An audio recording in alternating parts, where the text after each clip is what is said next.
This morning, parts of the South recovering from a weekend of wild weather. Violent storms sweeping across Kentucky, Tennessee, and West Virginia, where streams and creeks surged to historic levels, making roads impassable and causing severe damage to homes and businesses. Rising waters proving too much for a levee that burst in Tennessee, flooding entire neighborhoods. While in other parts of the state, people and pets had to be rescued by boat. The extreme weather also spawning a destructive tornado in Alabama. We have a lot of damage downtown. You can see behind me, the roofs are blown off.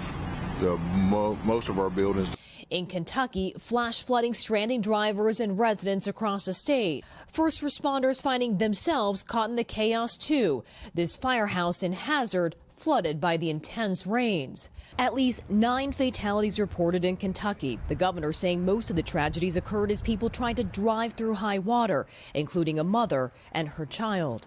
This is one of the most serious weather events we've dealt with in at least a decade. The biggest challenge of this event is it's everywhere. President Trump approving a disaster declaration for Kentucky. And it's not over yet, as the state braces for powerful winds and more snow. In Louisville, the wintry mess being blamed for this massive pileup. A blast of snow also barreling across the Great Lakes and into New England, where officials say it may have played a role in this partial building collapse.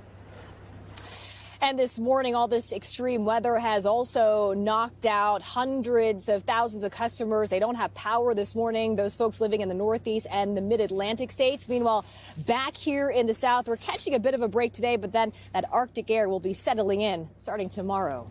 Peter? It's going to be the start of a cold, messy week. Kathy, we appreciate it. Thank you.